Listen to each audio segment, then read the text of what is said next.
All right, and on May 15th, an Can I just interesting... stop you? Why do you say all right before every single one?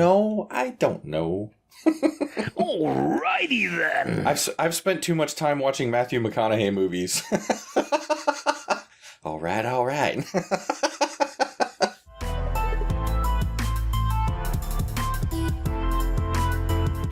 And hey everybody, yes, it's another episode of the Rated R Show. We're here, it's me G, with me is Drag.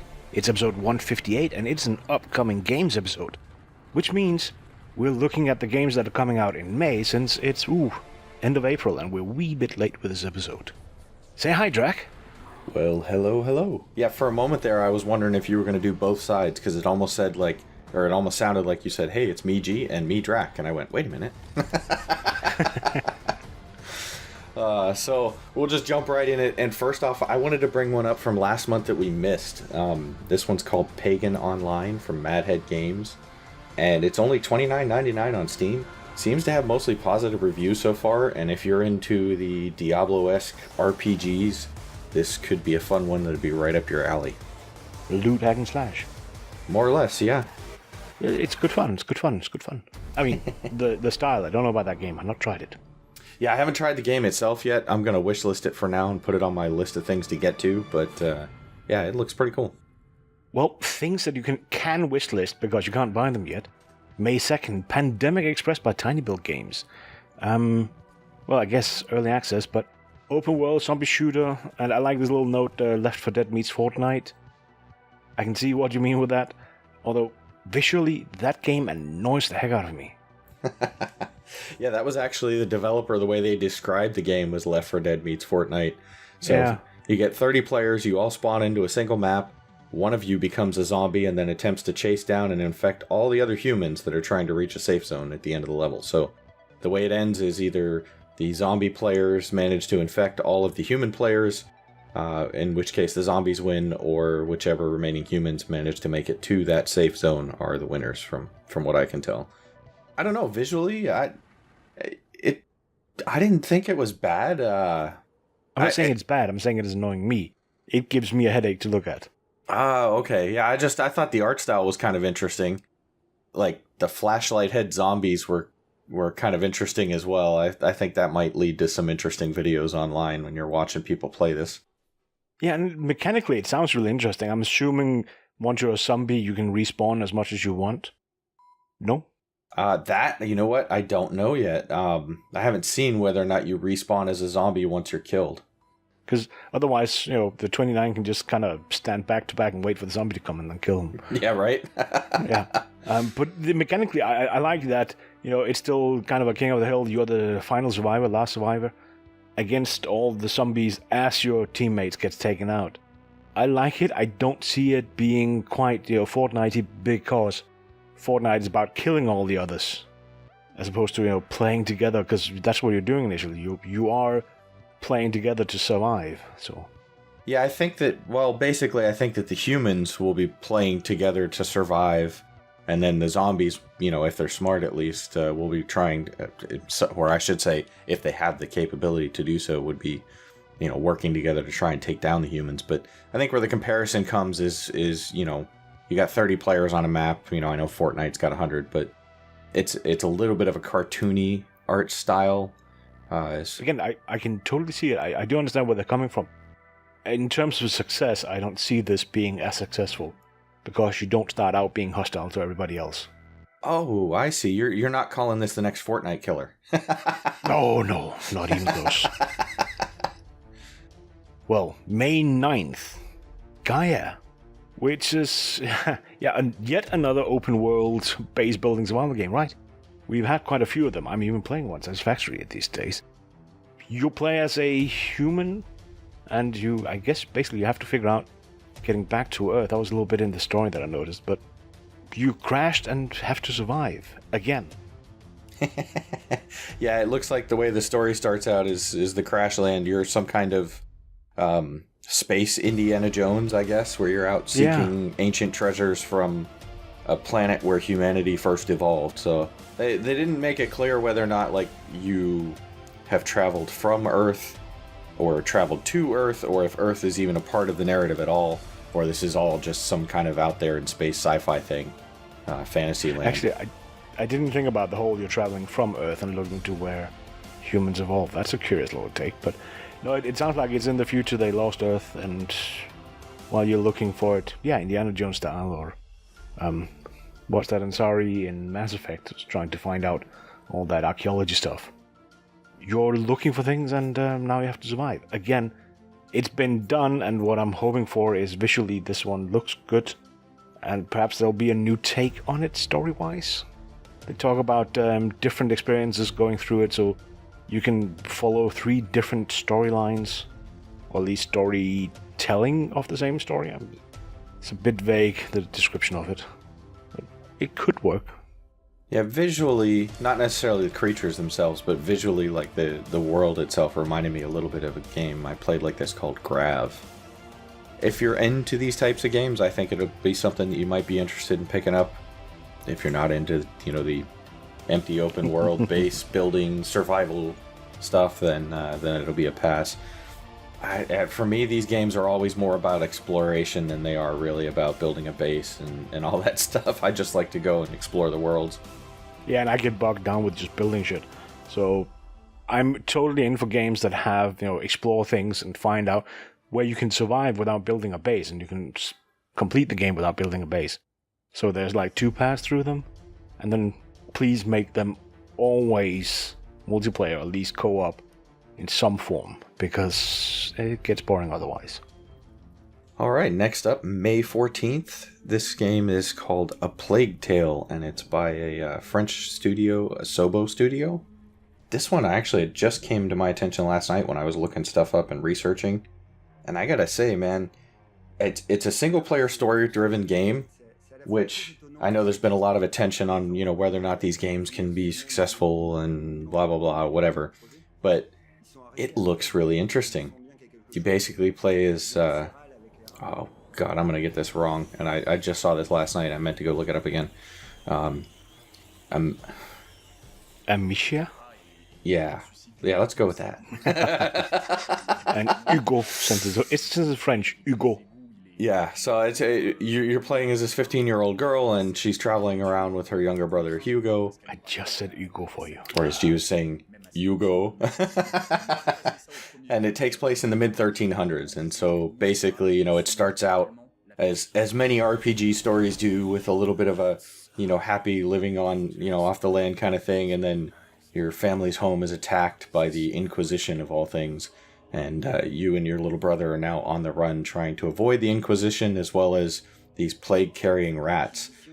What they've done in this game that I think is kind of an interesting mechanic is they've literally made the rats the source of the plague. So, like, you can't even, from what I understand, you can't even be, touched by the rats or you get the plague. And then the Inquisition is doing something where it looks like they're trying to control the rats.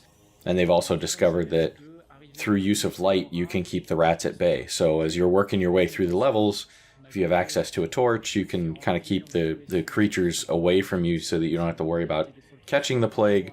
But you can also attack things that are carrying lights so that if they drop the light and the light goes out, the rats can then attack them. So this looks like it ought to be an interesting game to play and a really interesting story to play through.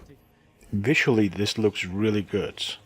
Some of the details they've gone into is really awesome. I think some of the designs look like they've taken some liberties. There's a helmet with some facial decoration that seems beyond what I've ever seen in a museum. Curious to see what the inspiration is there. Story-wise, it looks amazing. I like what they're doing here with this little... you have to take care of your younger brother. You're fleeing from the Inquisition. There's a little bit of an atheist thing going on there. And just tying into how life was, or looked like, seen from our point of view, mid-1300s. This game I want to play, definitely. You missed the subtitle on it. A Plague Tale, Innocence. It plays into this. These are just innocent kids, apparently, fleeing. For whatever reasons that their family home was attacked. That's another thing, but it's not their fault. Right. So I want to play this. I want to see what the story is. I want to also just spend way too much time looking at designs and going, Ooh, that Inquisitor that's trying to kill me is looking awesome. So this one will be $44.99 on Steam, PlayStation 4, and Xbox One on May 14th.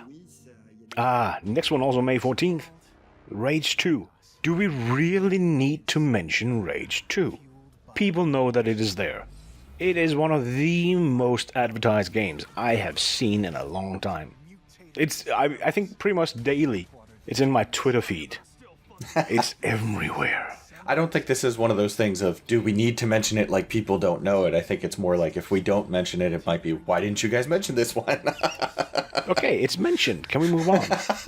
Well, we'll go through the details real quick, since it's not like it's something that most folks probably have not heard of, at least if they're at all paying attention to anything video games. But it's $59.99 to $69.99 on Bethesda's storefront or Steam. It's also going to be on PlayStation 4 and Xbox One. There is a collector's edition for $120 if you are so inclined. And of course, like G said, there's all kinds of material out there on what this is. The only drawback to this, I was actually a little disappointed at E3 last year when they mentioned that they were doing Fallout as multiplayer and not this, because I really to me, this seems a perfect game for a cooperative experience. Yeah, but unfortunately, this one's only single player. It doesn't even have to be, full-on multiplayer MMO style the way they done Fallout. Just give us 2-player option. Oh yeah, that's what I meant. Like 2 to 4 player co-op through the game would be phenomenal. Yeah, I like that there's a BFG, a Bioforce gun, from Doom in one of the packets you can get. It's a bit weird, but cute that they kind of reference the other games. I'm just shaking my head right now. That's not what BFG stands for. It is if you went for the I'm gonna say the American-friendly versions. You got to go with the rock version. Yeah. May 15th, Technosphere Reload. This is an interesting single-player puzzle game that'll be available on Steam, where you control a quote-unquote technosphere by rolling, jumping, and balancing to solve puzzles and navigate your way through mazes. A little bit different than a lot of the stuff that you'll see out there. This reminds me a little bit... Did you ever have one of those, like... as a kid, like the little wooden mazes with the marble that you had to like navigate through, and it would fall into holes and stuff? How many times do you have to say yeah? Well, I was trying to finish the description so the listeners would know what I was talking about. Everybody knows what you're talking about. Well, I don't know if everybody knows. I mean... Everybody over the age of fuck, I'm old. Yeah, exactly. If there's any younger viewers out there, they might still not know what I'm talking about. Little wobbly mazes, yeah. Yeah, but this one looks cool. Visually, it looks like it ought to be fun to play through, so... Music sounds really cool. This sounds like something you could just kind of turn on and just leave in the background. It's nice and relaxed, but with an edge to it. And very techno, yeah. And I like that they really try to put a story into it. Like, if you go to the webpages, they are doing everything they can to have a story in this game. It's just a puzzle game. The backgrounds on it, though, are gorgeous. That look good. I think they've spent either too much time on the background or they gotten just some cheap on somewhere, but it looks really good. Alrighty then, May 16th.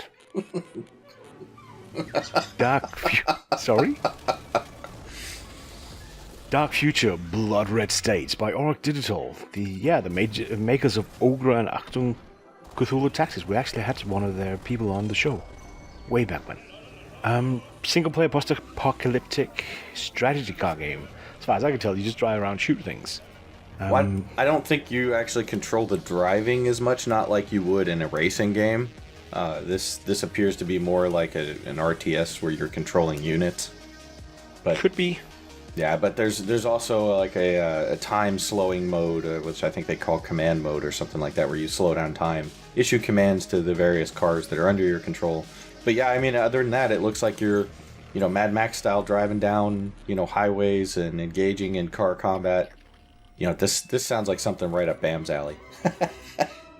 It sounds like it could be good fun, but again, the whole RTS-ish thing, giving commands. No, just let me drive and shoot things. Yeah, that's kind of how I am about it. Yeah, I would say I lean more towards games like Grip in that case. Although, to be fair, I'm terrible at that game, so perhaps I should play this.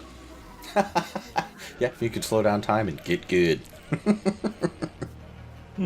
Works for me. But yeah, I mean, if you're, I'd say, bored of the typical RTS setup, you know, building up a base and, you know, defending that until you're built up an army and are ready to go out and take out your enemy. This is a little bit different of a concept on the whole RTS genre, so it could be an interesting switch up for some folks. Yeah. Now the next one I put on the list because of you. I figured that this will be something that you might actually enjoy playing. On May 21st, it's called Observation. It's $24.99. It'll be out on the Epic Store and PlayStation 4. And basically, like what they were calling the elevator pitch for this is kind of imagine a space station floating above the Earth with a small crew of astronauts. Something goes wrong and the AI has to reboot the system. And then when everything comes back online is when you wake up and the story begins. Now, why is it that you're waking up when the system reboots? It's because you are the AI of the ship. So you basically are the spaceship out there, not the astronauts. And you'll be interacting with the astronauts and they'll be asking you to do things. And then you've got to go through I guess a series of steps to solve puzzles in order to, like, one of the examples they gave was like, you know, the human comes up and asks you to open a door, but because you've rebooted the system and you don't necessarily have access to all these things, you now have to go through a camera to find different control panels and then add those control panels to your operating system and then interact with the control panels to open the door. So it's kind of it's an interesting switch in perspective on how to do these things. Or, you know, you just look at the human and go, I'm sorry, Dave, I can't do that. Yeah. That's one thing is they have compared it to HAL, and I do wonder if there's going to be an astronaut named Dave. See, I quite enjoy Deliver Us the Moon for Tuna, where you play as a human going up to basically the moon and explore and find out what happened, etc. That was an excellent experience and gorgeous too. This one seems to be set in kind of the same idea. Slightly different mechanics, visuals very different. They're still going for that whole base abandonedness thing. I think you're right, I might actually enjoy this quite a bit. But I'm also worried that it will be slightly more annoying because you're not quite as free roaming, if that makes sense. But, you know, 25 bacon tokens on the PlayStation 4, I'll take it. Well, and one of the things I'm curious about with this is with any computer, there's a hard drive and a log of things that have happened. So is part of this going to be maybe regaining access to some old logs to find out what happened? You know, what did happen? Did someone sabotage something? Or was it just some kind of, you know, mechanical failure or breakdown? So I don't know. Maybe I'm reading a little too much into the why of what happens before the story begins, but I thought that could be interesting. Yeah, again, just to jump back to Deliver Us the Moon, they do that excellently by having like little holographic logs that you can play back, set in where the place where you are, so you're moving around and watching them, and you can kind of replay them from a different angles. That's really good. But, you know, there's nothing to do but check this out. So it looks good. It seems like it could be a good fun if you're my kind of gamer, as opposed to Drag, please give me 2 guns and just let me shoot things. Yeah, that's pretty close to what I like. Yeah. You know, if you like to think as opposed to move, yeah, go check this one out, wishlist it. It's on Epic and PS4. You can't wishlist it. Go to Epic and just buy it, and go to the PS4 and just buy it. Yeah, Epic doesn't have wishlist yet. Epic doesn't have anything except lots of crunch and overtime and basically working their employees down to the bones. Oh, did I read that Polygon article recently? I did. But to get away from that, yay, Team Sonic Racing for Sega. $39.99 on the Nintendo Switch, Xbox One, and PlayStation 4, which is basically Mario Kart with Sonic characters. Yeah, more or less. So, I mean, it looks like good fun to me. I really enjoy Mario Kart. It's always been fun for me, so this isn't something I'm in a rush to go out and get, but it definitely is something that I can see myself picking up on my Switch. Yeah, I'm gonna agree. I mentioned before, I have zero emotional, nostalgic feelings about neither Mario and all those, and Sonic and all those. So there's none of that for me. But Mario Kart is good fun. This looks like it will be good fun. I mentioned Grip earlier. That's just a more, hyper-realistic-ish version of the same idea. And gosh damn it, early 90s I was playing games like Supercars 2. Again, same basic idea. They're good fun games. They're excellent to get drunk. I mean, to sit with your friends completely sober and play. Yeah, no. I have to say something nice about the game because I just pissed off Sega.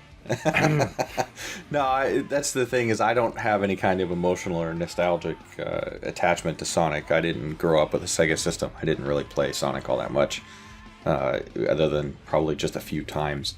But Mario Kart is a style of game that I definitely enjoy. So this looking very much like that, I think I'll probably enjoy this as well. Yeah, there's not much else to say. Drive around, take out the opposition, and win. But do it in a fun way, right? Yeah, and get to the finish line before anybody else. Well, we'll just remove them. It's easier. Yeah, but they come back pretty quick. And if the AI is anything like Mario Kart, man, when you get up to the harder levels and the faster speeds, you could start out in first and end up in like freaking 12th in no time flat, man. You just get hit by item after item after item. I wouldn't know. Last time I played a game like this was Grip against Bam. It was me and him, and I stayed in first the whole time through. Well, speaking of Sega, next up is one that you got a chance to look at Gamescom last year. It is Total War 3 Kingdoms, Creative Assembly and Sega. Ooh, full price game on Steam, $59.99. Trump coins, or probably something similar over here in Europistan. I don't know what there is to say. If you don't know 3 Kingdoms, you messed up your history lessons. If you don't know Total War, you messed up your gaming experience. Yeah, Total War, the whole strategy, but also play the actual combat, strategy within the combat, real time. 3 Kingdoms, it's set in China, it's set, that's what, 200 something after Christ? And it's basically the old Han Dynasty expanding. There's a lot more to it. They've taken all the characters from the romance of the 3 Kingdoms, the story that's written, 1,000 years later, and put them in.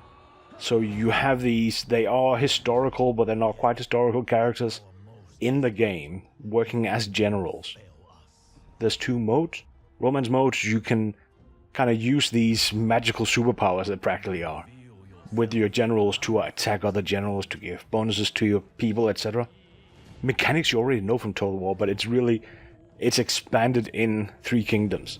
Or you can play just the strategy version, where you don't have all these add-ons based on the romance of the 3 Kingdoms. But you still have the characters, you still have the setting. And it's great. The game just looks amazing. It sort of looks like... I remember the original Total War games, but I know they didn't look. It's really good looking, and it's really difficult, and boy did I get trounced. I don't know. And then I pissed off Sega by having an interview with them later and complaining that the Chinese in the game is terrible. The way you describe it, it's like the romance version sounds a lot more interesting. Why would you want to play without that? Because the strategic mode is just, if you're into realism, that's it. And there's a lot of effort in Total War to go for some kind of realism. We can say, well, there's the fantasy Total Wars, less realism. But the historical Total Wars are really on to the whole realism thing. There are people who complain about the romance mode even existing, even though they won't play it. Wow. I would go for the romance mode. I think it was awesome. That was what I played. The abilities are interesting, but they're not overpowering. At least not in the part that I played. And yeah, I can see why both are there, and I can see how it's just an extra layer that can be removed. So it's not adding a lot of effort on the development side. I say that it's probably added quite a bit, but relative to the main scale of the development, no, I don't think that's been someplace they really got bogged down. As a side note, can I say, as gamers, can we quit complaining when developers add options to games? If it's optional, you don't have to play it, and it just adds something that other people might enjoy, or another way that people might enjoy the game. You know, if they're taking options away, I can understand, but when they're adding optional content, it's not a reason to complain. Yeah. Sorry. I know Three Kingdoms, the romance of the Three Kingdoms, the historical Three Kingdoms, that has been done to death in gaming, but I think Total War looks like they are taking not necessarily a new approach to it because it's Total War. It's the same approach they take to a lot of historical things. But it seems like a nice telling of the story, the historical part of it and the romance parts of it. It's not complete. It doesn't look complete, at least from what I've seen. Do yourself a favor. Look up The Romance of the Three Kingdoms. Read it if you can. There's an excellent 3-4 hour long movie that you should watch. It's 30-40 years old in Chinese. That I can't remember the name of right now. But the whole setting is amazing, and there's a reason for why there's so many games in it. So just go check this one out, the game at least. If you're at all into strategy, real-time strategy games, if you're into Total War, I think you're going to enjoy Three Kingdoms. Except if you're really nerdy about Total War, then it looks like everybody's complaining without having even played the game yet. Well, and last up, we have another strategy game to finish out our upcoming game segment here, and that is Conan Unconquered. It's from Petroglyph and Funcom. These are going to be, folks that brought you the Conan Exiles survival game. And that's the Dong Simulator, right? That's one way of looking at it, I suppose. But this one's an RTS, so, instead of your first-person perspective, you're going to be, building a stronghold, controlling units, defending your stronghold. Basically, it looks like you build up this stronghold and you have to defend it against as they're calling it, the hordes of Hyboria, where, you've got waves that come at you and get stronger as time goes by. Different types of units come at you. And some of the interesting mechanics that they've added to this, in addition to different unit types that you fight against, like giant spiders and necromancers and stuff, is you have, you have your typical elements like gathering resources and managing those resources while, you're doing different research trees and stuff. But in this, they've also got, you've got to fight fires. So if they set your walls on fire, that can spread along the walls and take out large sections of your walls. And there's also a disease mechanic. So if you get into some large combat and you just let the bodies lay out there, those bodies will then create disease which can affect the population of your stronghold. Another drawback to just leaving the bodies laying around is if a necromancer comes along, they can then animate all those bodies, and now you have a bunch of skeletons running around attacking you. So there's a couple of cool mechanics that they've added. That they're calling this a survival RTS, so I don't know if that means that the resources that you go after are going to be harder to come by and maybe require a little bit more smart management than your typical RTS. But it looks like an interesting game, and this is one we'll probably end up playing at our LAN sessions, because I know my buddy's really into RTS, and he's already wishlisted this one. Yeah, feels a little bit tower defense-y. And I get the feeling that's where they get the survival part. But I think your friend is correct. It looks like this could be a nice little LAN game, or if we're doing one of our Sunday let's stream something random co-op, I could definitely see us play it. I don't really have much to add to it.